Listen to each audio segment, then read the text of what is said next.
Yeah, this is... You can only finish the main story on Tartarus. Side quests and DLC such as all these will be unavailable for any saves made beyond this point. So, here's what we should do. I'm going to create a hard save just before the point of no return. They shouldn't add anything else, but... No. And there we go. So bam, 2 hard saves created just before... I am pleased to inform you that we have arrived at the labyrinth. Please be advised that the punishment for trespassing is execution. I Please be see. advised that electrical storms on the surface of Tartarus make departure impossible at this time. Alright, anything useful you can tell me? Resident count is as follows: 3,071. Resident deaths, including but not limited to executions, are as follows: 1,684. Resident Interesting. escapes are as follows: 0. Oh. The interior can be chilly. Take a scarf with you, Captain. Oh, thank you, I thank would you. also ask that you leave your captain's ID with me, in the event that you do not return. Nice try, but not happening. Understood.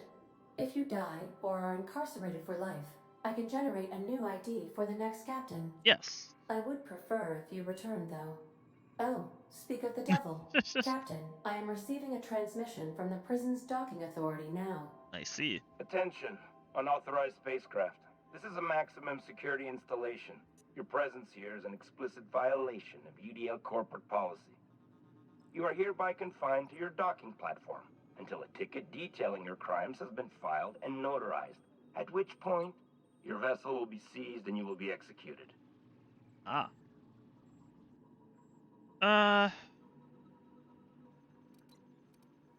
Wait, what is up with these people in landing violations? I'm sorry, you people? Did you just cast a generalization on upstanding UDL employees? That's a fine of 200 bits. You're up to 5,708, not including the cost of your execution and the disposal of your remains, which will be assessed posthumously. Don't you...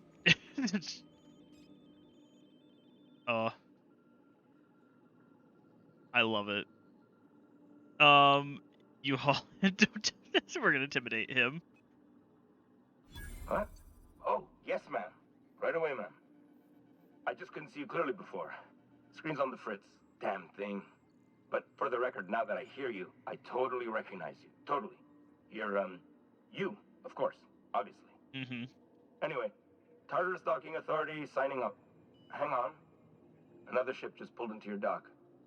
Yep. Wait, is that from the Groundbreaker? What the? Pay no mind to that. Just have a pleasant day. Sounds good. Transmission terminated. Biometric ID received. Transferring data to We now have cartridge. Labyrinth Security Personnel ID cartridge. How can I be of assistance? Goodbye, Leda. Yeah, goodbye, Ada. Alright, down we go. Taking Nyoka and Parvati, as per usual. Who would take no one else with us. And... Let's see, can I get through without combat? The captain did right by us. What was that? The board will never own Groundbreaker. Not while I breathe. Alright. I mean, they're not attacking us, so I think I can just kind of walk on through for most of this.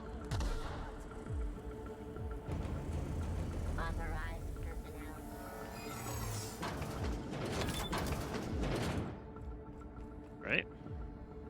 Are you new here? I didn't think we were hiring more staff. Yeah, what's it to you? Whoa, nothing. I was just asking. I was gonna welcome you aboard. Yeah, well, go away. Well, you made your point. Okay. Alright. Yeah, go away now. Alright. The prison has for bars when a storm like that guarding the gates. I've gotta admit, I'm not Yeah. too keen on walking into a prison. They locked me up. I'm like, Oh, kill that everyone storm. I was trying like, to get back out. what storm? Alright. And we're still going down.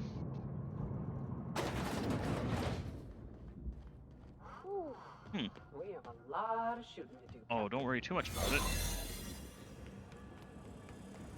Look, they'll think we're all just UDL people, so... If we're quick enough, We won't have to interact with that many people.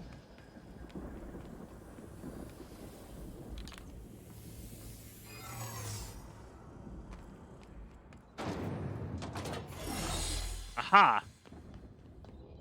Made it with no issues getting all the way through here without firing a single shot.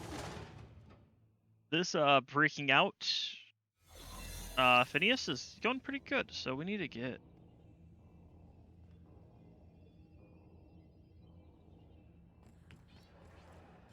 Here we go. Architectural records, leave. Alright.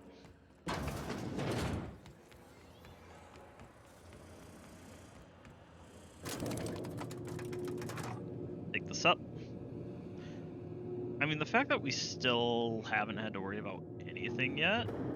Great. Oh. Let's go, troops. Stellar Base counting on us. Yeah, let's go Stellar Bay.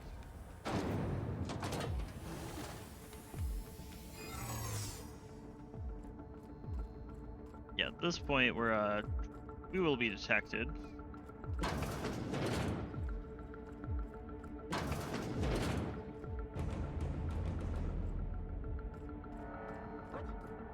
What was that? Are you new here? I didn't think we were hiring more staff. Yeah, no, don't worry about it. Yeah, are you talking while on shift? Oh, no. Don't tell anyone, please.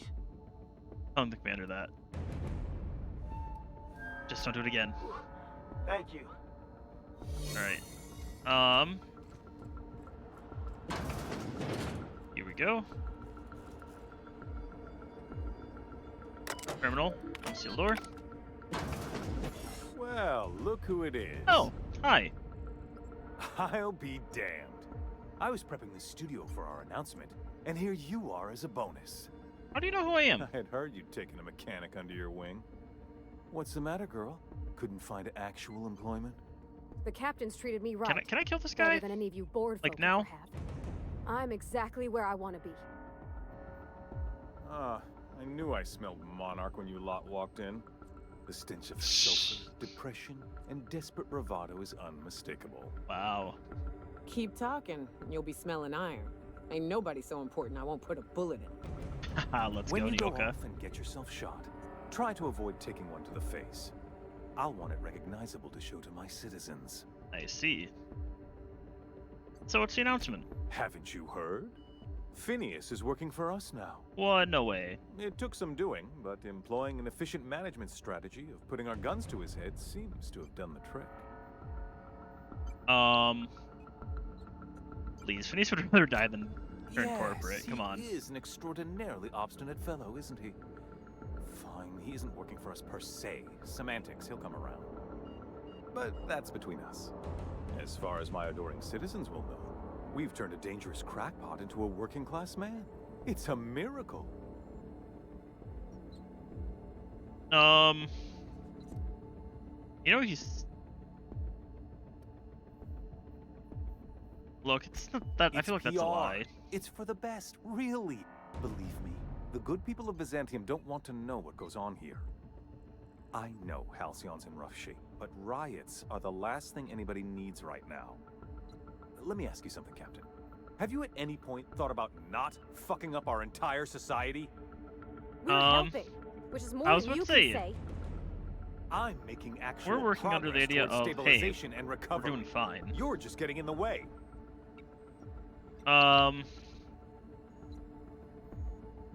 Let's see. I wouldn't have you'd be more cooperative about all this. Oh, right. This coming from the psychopathic outlaw. Yes, I'll try to be more open-minded about your path of wanton dissent. We don't need your help. I'm going to get your administration's cooperation one way or another. You are a captain of action. I'll give you that. Look, I'm not an unreasonable man. If you manage to storm the castle, as it were, and make it out of here with Phineas alive, I can't exactly afford more havoc than you've already caused. Ah, Fine. If you survive, you'll need someone to sell the rest of the board on your plan. Yes.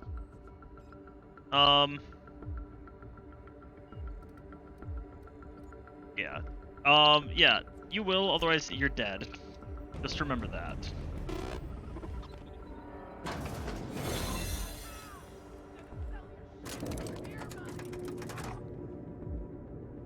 A Maven noise. Ah, yes, the Maven noise.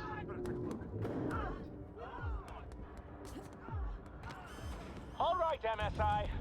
Oh, let's go. We got I'm not MSI one for running. rousing speeches, but the captain needs our help. So get in there and fight. Yep, we're good. Don't worry. Take a breath now, Ooh. folks. Once we're up there, I suspect we ain't gonna have time to stop shooting. I mean, we've gotten pretty far without shooting at all. Although, yeah, here we might actually have to shoot. You have an uncanny talent for complicating my life. You've disrupted the balance of power. You've upset the natural order of things. You've introduced uncertainty, and there is no such nothing I thing. despise more than uncertainty. Look, it's just stand down. I'm afraid I can't do that. You have a flair for subtlety. If you'd worked for me, you would have been the greatest fixer Halcyon has ever seen. For all your talents, you are the enemy of Halcyon, and therefore you are my enemy. Look, I'm just here for Phineas. You make a nuanced and compelling argument. Here's my rebuttal. No. Dr. Wells is being held in my custody. His cooperation will prove invaluable, even if I have to beat it out of him. All that's left to do is put down this riot, arrest you, and then get on with the bloody business of saving this colony. Look. He's my friend. I'm not leaving without him. Well, that's mostly correct. You're not leaving here at all. Ah. I wish you'd simply cooperated with me. You're the finest marksman in Halcyon. You could have been my gun. Yeah. I'm risking Phineas, and I'm going through you if I have to. I had a feeling you'd say that. This prison is equipped with an automechanical warden. I've had it programmed to eliminate you on sight and rinse your remains down a drain. Ah, so it's gonna be a fun fight. And don't worry. I will inform Dr. Wells that you died heroically, or something. I got it. So I'm gonna kill you. Got it. Because at this point, you will die.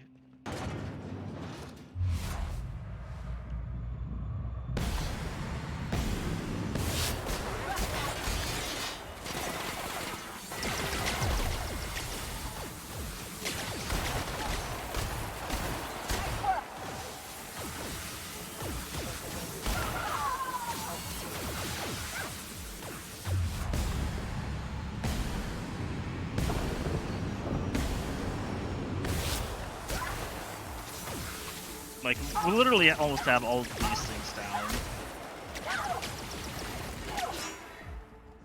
Here I go! Yep, hit him with that. I'll let you light him up with that. Is he down? Covering you! No, not quite. But now he is. Okay. If I enter that chamber and it gives me the option to just immediately attack, we're taking it. Because at this point, I want her dead. I don't want her to talk.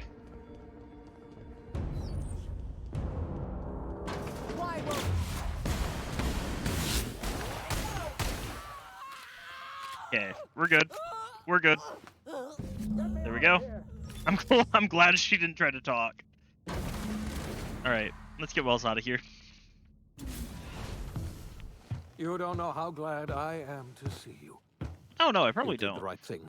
Akande was a monster. Her death was much deserved and long overdue. And you lunatic, you broke into the board's own fortress just to rescue one doddering old man.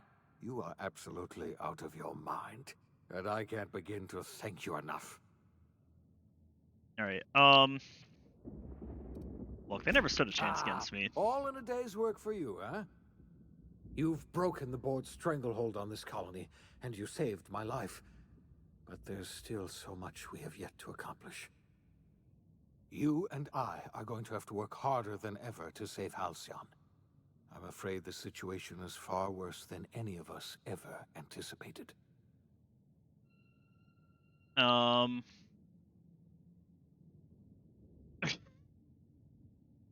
right, I don't like the sound of this. Earth has gone dark. We haven't received a single message in 3 years. There's been no communication, no signals, nothing. 2 years ago, the Earth's Directorate's frigate disappeared on their way back to Earth. We don't know what they discovered when they arrived, or if they arrived at all. So we've got to make do on our own. Seems to me that'll make us stronger in the end anyhow. You're quite right. We've got no choice but to make do on our own. You mean I see. we're all alone out here? Really alone? I'm afraid so, Miss Holcomb. Halcyon is the only home we have left. Returning to Earth is no longer an option. Okay. We're in So we serious gotta do trouble, our my friend. best. Do you know what this means for Halcyon? We can't rely on Earth for support anymore. We've been cut loose. Yep. We're entirely on our own. So we have a lot of work ahead of us, son. Yes, I guess we need do. to get started. You've done a marvelous thing. You've succeeded where anyone else would have failed, including me. We must begin the revival process immediately, starting with the Hope's brightest minds. And then we're going to fix this damn colony, one problem at a time. Woo! We're going to need a leader, and I can't imagine a better person for the job than you. What do you say, old friend? Will you help us? I really don't want to be a leader. I'm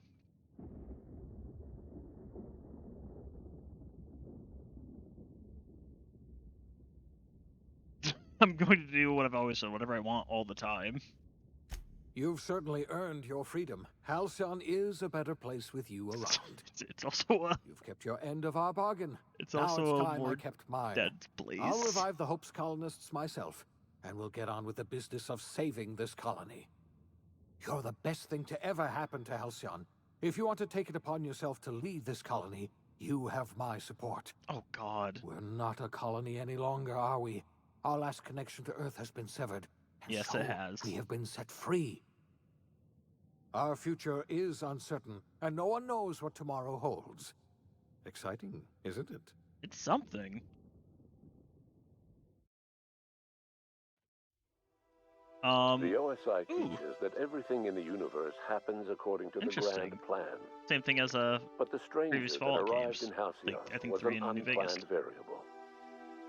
From the moment he landed in Emerald Vale, his actions altered the course of history. I like how it The says events on he, Tartarus but it's brought supposed to about be the her end of the and board's she. authority. But the board's mistakes would haunt the colony for decades to come. The damage they left behind would require the work of a generation to repair. I'm gonna try to not talk too much Dr. during Phineas this. Wells began reviving a handful of the Hope's colonists. Engineers, scientists, technicians, and intellectuals. They were among the brightest minds the Earth had ever sent out into the stars. The Hope scientists and engineers woke up in a colony descending headlong into total collapse. With no way to return to Earth, they had no choice but to band together and devote themselves to the cause of saving Halcyon. The music here is good too. The people of Halcyon were nothing if not hardy. In the absence of the board's authority, many of the colony's settlements banded together with a single purpose in mind: survival. Life was especially hard in the years to come. Some towns dissolved by attrition and starvation, but most of them found a way to carry on. Like Edgewater. In the years to come, Halcyon was forced to reckon with its newfound freedom. The board was gone, and for better or worse, the colony was responsible for its own destiny. Between MSI's worker-centric policies and the iconoclast's manpower, Sanjar and Zora were able to rally many of the Terra 2 townships to their cause. MSI's workforce swelled, and the iconoclasts enjoyed a significant surge in their ranks. The board was too distracted by infighting and internal politics to stop MSI from becoming a powerful corporation and a refuge for townships that might have fallen through the cracks. Consumed by paranoia, Lilia Hagen took Sublight Salvage in a controversial direction, openly accusing board officials of an extraterrestrial conspiracy. One day, an accident at the Groundbreaker's docking bay silenced her forever. Time would tell if her replacement could keep the Sublight family together. Or Lilia Hagen. Adelaide McDevitt replaced Reed Thompson as the leader of Edgewater. She and her followers transformed Edgewater in their image. Anyone loyal to Reed was pressured into leaving town, and those who stayed behind adapted to her way of life. Adelaide transformed the old cannery into a new garden. The nearby Edgewater Cemetery provided a convenient source of fertilizer. Let's go! Under the leadership of Junlei Tennyson, the Groundbreaker held firm against corporate influence. The ship's mechanical stability gave Junlei the time to educate a promising generation of engineers schooled in her family's traditions. The future of the Groundbreaker looks promising. The rediscovery of the Hope and the abandonment of the lifetime employment program forced Byzantium to come to terms with some uncomfortable realities about the state of Halcyon.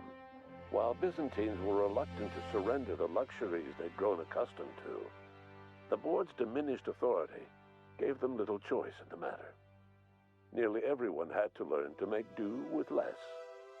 Some even had to get jobs. Oh no! It was a dark time indeed. Yes. Even the Gorgon asteroid, though a distant enigma to most of Halcyon, felt the aftershocks of your actions. Olivia and Minnie Ambrose worked together to cure the marauders Adrena Time had created.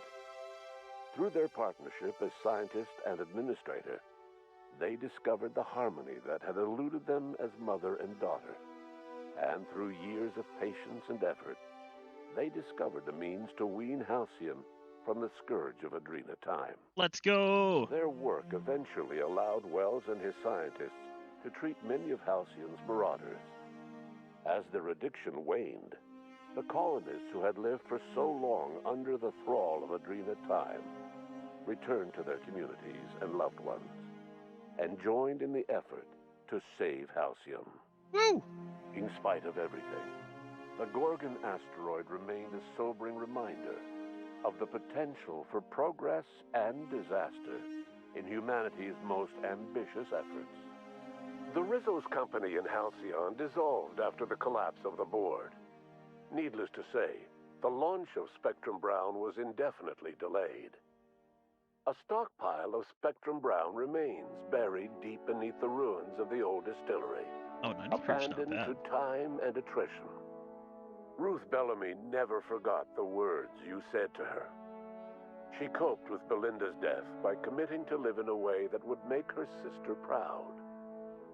When the remnants of the colony banded together, Ruth Bellamy was there to help.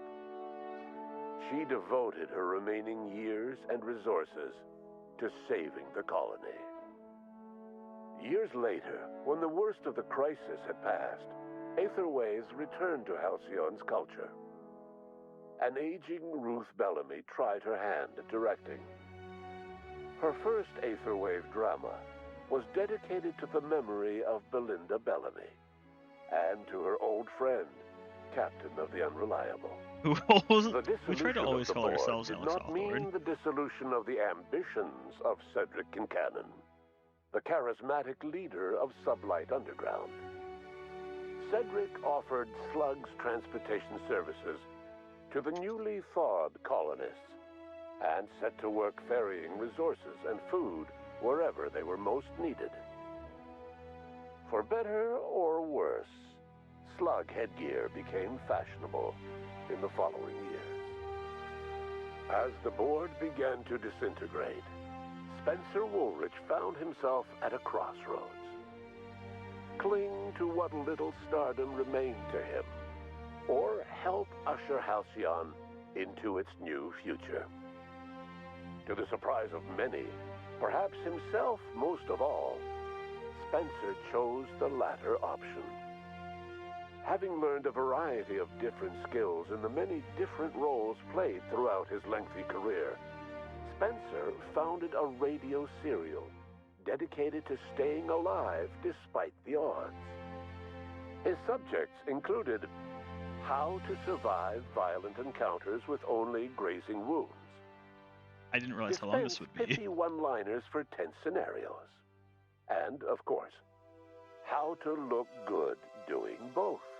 After a brief attempt at dating Helen as one person rather than two, which both Bertie and Helen found too strange. Wait, what? Bertie struck out on his own to try his hand at raising woolly cows.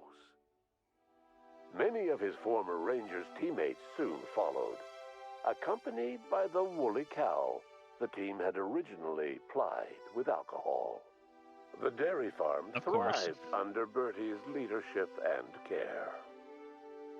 The Dairy Rangers privately believed that the woolly cows softened Bertie's temper considerably, although the only one brave enough to say this to his face was promptly headbutted. Rippy dippy. Due to the board's dissolution, many of the Prophet's old customers no longer found quite the same value in productivity seminars that they once had. With her business drying up, the Prophet chose to take her followers down a new path. Months later, salvagers on Eridanos found clues leading them to a seemingly abandoned bunker out in the wilderness. Inside, they discovered horribly mangled corpses, sacrificed to a blood-scrawled portrait of a sprat-headed deity. Okay. The Prophet was not among the bodies. Your influence shifted Ellie's perspective. She finally admitted, albeit grudgingly, that she just might need other people. Sometimes. With a steady income from the life insurance payouts, she was finally That's where I read able that to last afford line. a ship of her own. She hired a small crew and flew supply missions to communities on the fringe. Some of them were even legal. Yep. Life in Halcyon was sobering for Felix Millstone. The grand revolution he dreamed of never came. There was no great awakening for the colony, no celebrations in the streets. There was only the hard, desperate work of trying to repair a broken colony. Felix never had a head for numbers, but if there was labor to be done, he was there to help. Eventually, Felix realized that the work of a revolution was done with two hands. As much as he enjoyed his adventures aboard the Unreliable, the vicar, known as Max, eventually decided that it was time to move on, to live out the life he had sought so long to create. He knew there were many in the colony who carried burdens much worse than the ones he had struggled with, and he devoted himself to easing their suffering wherever he could. He only ever took up arms again to defend the defenseless. Unshackled from a lifetime of striving and fighting the universe and himself, Vicar Maximilian de Soto was finally at peace. Once the matter with the Hope colonists was resolved, Junlei bashfully asked Parvati if she'd like to join her permanently on the Groundbreaker, and Parvati enthusiastically, if somewhat awkwardly, agreed. Let's go, Parvati! The stories of her adventures spread across the colony, and Parvati soon found herself the center of attention. Having served as the engineer of a renowned spacecraft, tramp freighters and wildcat miners sought her out by name, and in no time, she was a fixture in the Groundbreaker's mechanical ecosystem. She and Junlei were never far apart. Nyoka returned to Monarch to take another crack at making a permanent life for herself. She formed the Charon Group, a mercenary outfit of ragtag survivalists and wilderness experts. Anyone in need of a guide, or just looking to throw back a beer and swap stories, could find her camping on the trail or clearing an infestation. The SAM unit that accompanied you spread awareness of the product line's superior sanitation and maintenance capabilities across what was left of the colony. Go, Sam. This led to a boost in SAM unit sales. Did you know that SAM units are the longest-lasting, toughest-acting cleaning solution in Halcyon? Minister Clark was released from house arrest, and his contact with you gave him a sense of renewed purpose and vigor. Once it became clear that no help would be coming from Earth, he threw his considerable efforts and talents into helping Halcyon manage the crisis before it. Chairman Rockwell served as the public face for the changes in Halcyon to come. Whenever you needed strings pulled or a voice to sell a policy change, Rockwell was only too happy to oblige. Yeah, see, he knew he'd die. As for Dr. Phineas Wells, he spent his remaining years in his orbital lab. He eventually came to terms with his own past and was able to forgive the mistakes of his younger self by devoting his remaining years to serving the colony. In the end, Dr. Wells was able to save every scientist and engineer aboard the Hope. Over the next decade, nearly all of the Hope's remaining colonists were successfully revived. Halcyon saw a period of rapid technological and scientific advancement. Breakthroughs in dietary supplements saved the colony from starvation. Geoengineering projects and social reforms began to change the structure and character of the colony. Dr. Wells laid the groundwork for the project to save the colony, but he would never live to see the fruits of his labor. He passed away a few years later. His work was carried on by the scientists and engineers he revived. Today, Halcyon has stabilized. The people of the colony work hard to adapt to their new circumstances. Nearby colonies send aid and supplies. Life will never be easy in Halcyon, but for the first time in its history, there exists a sense of real, genuine hope about the future. Gotta love Steam notifications. And what about you? The unplanned variable in the history of Halcyon. You brought an end to the chaos on Tartarus and left Dr. Wells to his own devices. The affairs of the colony never distracted you from living out your own dreams, to captain a ship, to sail the Aether, and to earn a reputation as the greatest spacer Halcyon ever had. Good. No one knows what's happened to Earth, and no one knows what the future has in store for Halcyon. All we know for certain is this: the name of the Unreliable and that of its intrepid captain will remain the subject of countless stories for years to come. Bam. And that is The Outer Worlds. So as usual, normal credits are starting to roll. I'm gonna quickly give my opinions about the game, and then from there, I'm pretty much just gonna let the credits roll. So yeah, if you're at this point, if you're not interested in that, you can tune out. Otherwise, I'm just gonna start talking. So I remember when I first started watching the gameplay of this game back when it released in, what was it, 2019, I think. I'm trying to remember if it was 2019, 2018. I don't think I was in... I think I was still in high school, actually, when it dropped. So, yeah. But yeah, I remember watching this, watching people play it. I remember trying to watch the Twitch plays Outer Worlds, which I don't know how long it actually took them. I struggled watching them trying to actually get out of the beginning area, and so that was really all I saw. I think up until when they got to the geothermal plant over in Edgewater. I think that's the furthest I've ever seen in this game, so everything else in this game was actually a shock to me. And honestly, I enjoyed it. I really did like the whole idea of... Sorry, I just my headset. I really did like the whole... Your actions kind of have minor consequences on everything. You can kind of choose who's in charge of all the major settlements. So like with the whole Edgewater thing, obviously I knew that was going to happen, that was going to be a thing, but I didn't expect them to actually carry that out further. So like I didn't really expect them to have that decision again with the Iconoclast in MSI, and making it so it isn't just one or the other, it's one or the other, or you can try to make them help each other out. I thought that was an interesting turn. Same also again with the Gorgon DLC, Peril of Gorgon, where they set it up so you could do one, the other or have them cooperate and work things out again. Like, I thought that was very...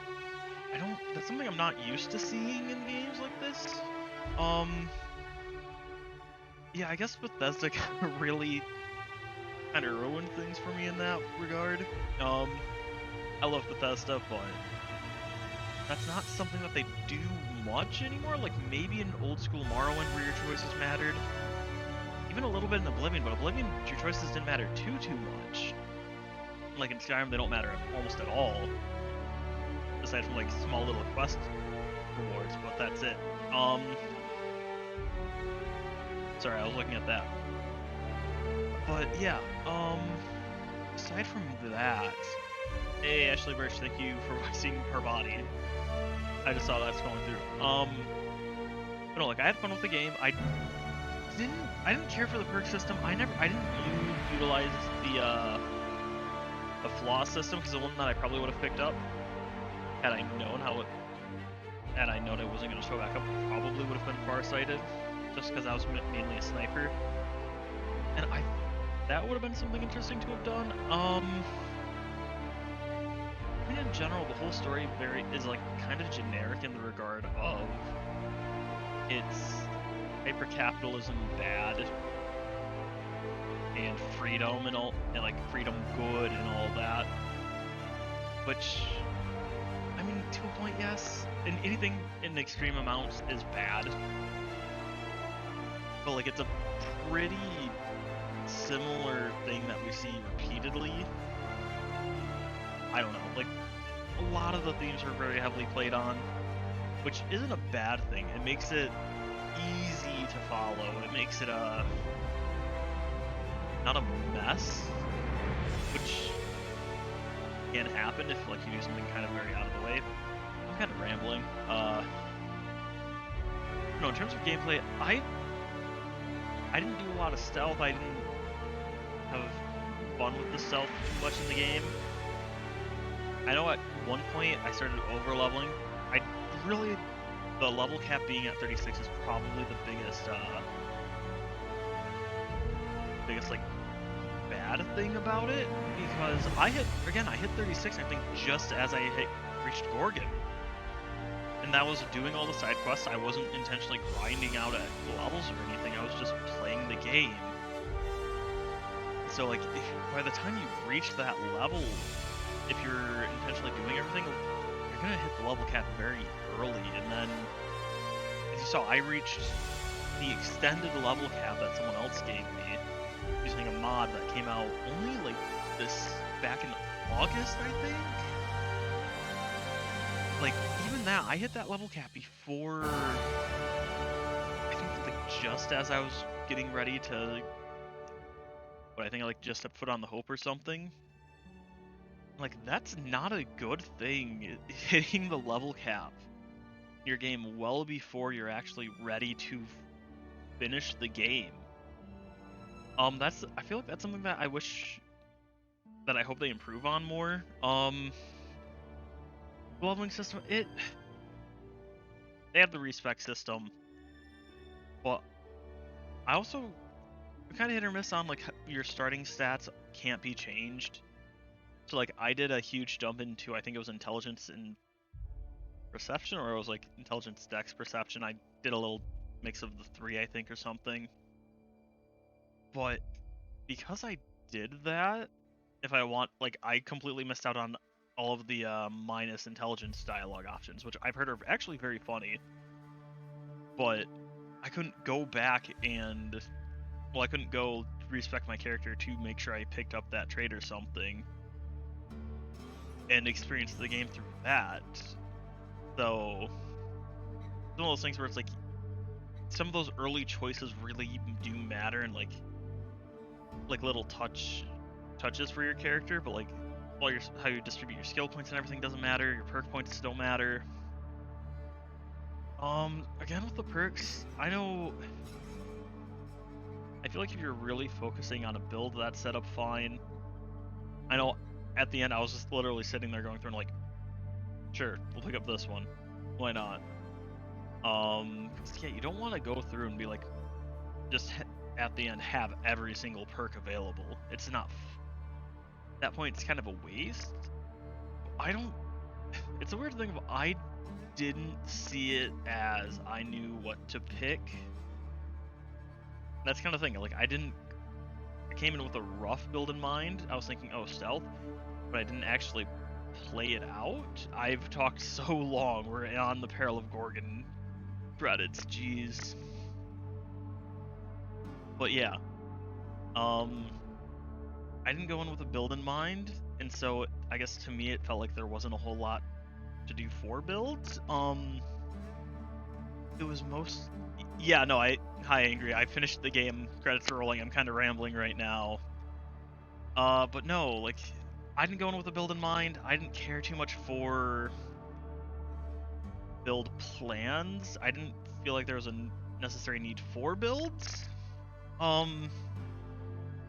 Also, I really didn't like the whole, how you level things up. Like, things are in a very tight category.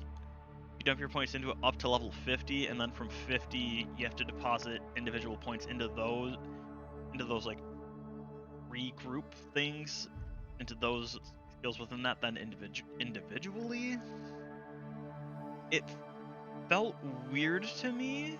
And also with it maxing out at like level 150 for each of those, which you can then push even further until I think 200 I saw for my persuasion, just because I had it set all the way up to 150 and then all of my armor bonuses pushed it to 200.